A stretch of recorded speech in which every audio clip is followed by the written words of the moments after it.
Naquele tempo disse Jesus aos seus discípulos: agora parto para aquele que me enviou, e nenhum de vós me pergunta: para onde vais? Mas porque vos disse isso, a tristeza encheu os vossos corações. No entanto, eu vos digo a verdade. É bom para vós que eu parta. Se eu não for, não virá até vós o defensor. Mas se eu me for, eu vou-lo mandarei. E quando vier, ele demonstrará ao mundo em que consistem o pecado, a justiça e o julgamento. O pecado porque não acreditaram em mim. A justiça porque vou para o Pai, de modo que não mais me vereis. E o julgamento porque o chefe deste mundo já está condenado. Palavra da salvação. Glória a vós, Senhor. É bom para vós que eu parta. Se eu não for, não virá o defensor, o Espírito Santo. Jesus sentiu a tristeza dos discípulos, né?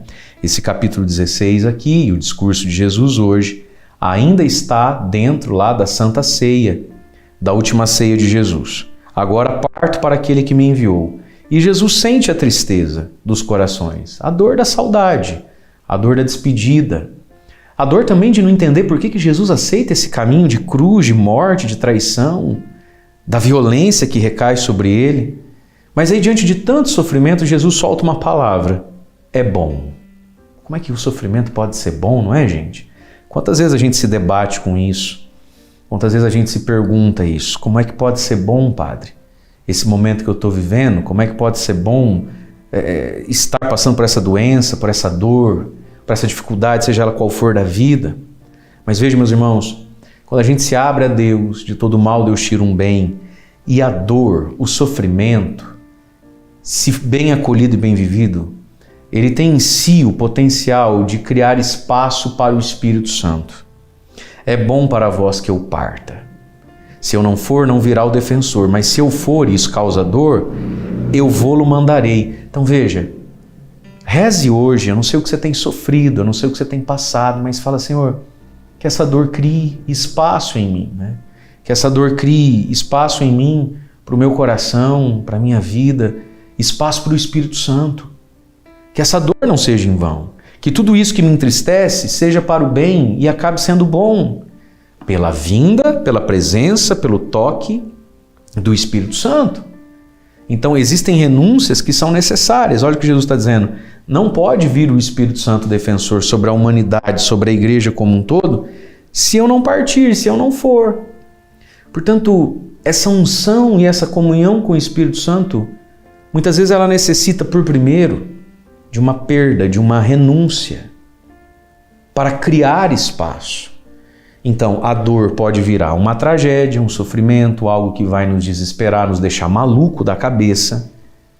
Mas a dor pode ser uma experiência de esvaziamento para sermos preenchidos pela novidade de Deus, que é o Espírito Santo, né? E aí então Jesus diz, quando ele vier, é o Espírito Santo, não somos nós não, gente, é o Espírito Santo que demonstra o que é o pecado, o que é a justiça, é o julgamento. É o Espírito Santo quem converte e quem convence os corações. Portanto, sobre nós e sobre aqueles que amamos, peçamos: vem, Espírito Santo, faz a tua obra, convence, né? Por isso que a gente sempre tem que rezar pelas pessoas que evangelizamos. A gente tem sempre que interceder pelas pessoas para as quais a gente prega. A gente tem sempre que interceder pelo filho sobre o qual você está rezando o seu sermão e batendo sempre na mesma tecla. Fale, mas interceda, porque olha o que diz o Evangelho. E quando vier o Espírito Santo, é Ele quem demonstra o que é o pecado, o que é a justiça e o que é o julgamento. É o Espírito Santo quem muda as pessoas, não somos nós. Agora, o Espírito Santo, quando vem, ele precisa encontrar em nós uma palavra que já nos foi semeada, né? É claro que a gente tem que falar, pregar, educar, mas é o Espírito Santo quem faz a obra. Mas a obra do Espírito Santo, meus irmãos, passa pela nossa intercessão. Nós precisamos falar menos e rezar mais. Nós precisamos rezar mais pelas pessoas, interceder mais pelas pessoas. Porque a palavra de Deus é uma semente jogada numa terra. Mas se eu jogo a semente, mas antes eu não limpei a terra, não aguei a terra, essa semente corre o risco de não frutificar, não é verdade? Por isso, a gente precisa rezar pelas pessoas que nos escutam, para que os corações estejam preparados para que o Espírito Santo possa fazer a sua obra. Deus abençoe você. Em nome do Pai, do Filho e do Espírito Santo. Amém.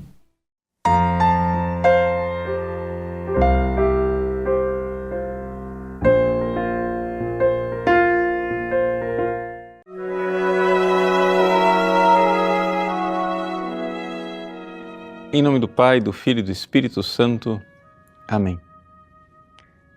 Meus queridos irmãos e irmãs, no Evangelho de hoje, Jesus começa a anunciar a vinda do Paráclito e convence aos discípulos de uma verdade difícil de engolir. Ou seja, convém para vós, é oportuno para vós que eu me vá. É um grande discurso de despedida. Os discípulos estão entristecidos, acabrunhados pela ausência de Jesus. E, no entanto, convém que eu vá, para que venha o Paráclito. Por que isto? Porque, veja, com a vinda do Espírito Santo, com a vinda do Paráclito, se inaugura uma nova forma, uma nova presença de Jesus entre nós. Uma presença mais íntima, uma presença mais constante. Vejam, Jesus ressuscitado, agora, fisicamente, ele se encontra no céu. No céu e, claro, sacramentalmente nos sacrários aqui da terra. Mas nós podemos a todo momento recorrer a Ele. Jesus é verdadeiramente uma presença no nosso dia a dia, mas não uma presença física. Física ele está no sacramento. Mas uma presença virtual. Não se deixe enganar pela palavra virtus, em latim. Virtual não tem nada a ver com computador, tem a ver com força. A presença virtual quer dizer o seguinte: nós temos o toque da graça do ressuscitado, porque é Ele quem nos envia o Espírito Santo. O Espírito Santo é derramado em Jesus ressuscitado. Veja, eu quero que você entenda bem. Lá no céu, nós temos desde toda a eternidade o Pai, o Filho e o Espírito Santo. Acontece que o Filho veio a este mundo e se fez homem. Agora, esta humanidade de Cristo, corpo e alma, não é? É a humanidade do Cristo. O Cristo, quer dizer, o ungido. É agora um ser humano tão unido à pessoa divina do Filho que recebe todo o agrado do Pai, todo o amor do Pai. E o nome do amor do Pai é o Espírito Santo. É por isso que no batismo de Jesus, os céus se abrem e essa voz celeste do Pai diz: eis o meu Filho muito amado, no qual coloquei todo o meu agrado, toda a minha complacência. E o Espírito Santo, pairando em forma de pomba, atesta essa realidade. Então veja, o amor do Pai é derramado no Filho e agora no Filho encarnado Jesus.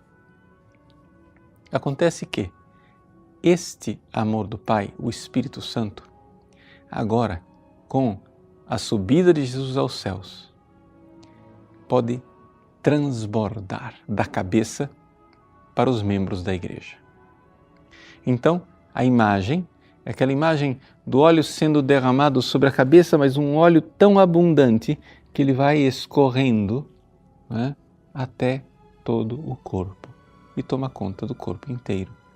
Portanto, este amor do Pai derramado sobre Jesus ressuscitado agora transborda sobre nós. Por isso, convém, é oportuno para vós que eu me vá. Por quê? Porque agora a presença de Jesus se dá no fato de que nós recebemos o Espírito de Jesus. Ou seja, nós recebemos este óleo que antes tocou a cabeça, que é Jesus ressuscitado, e agora pode tocar a nós também.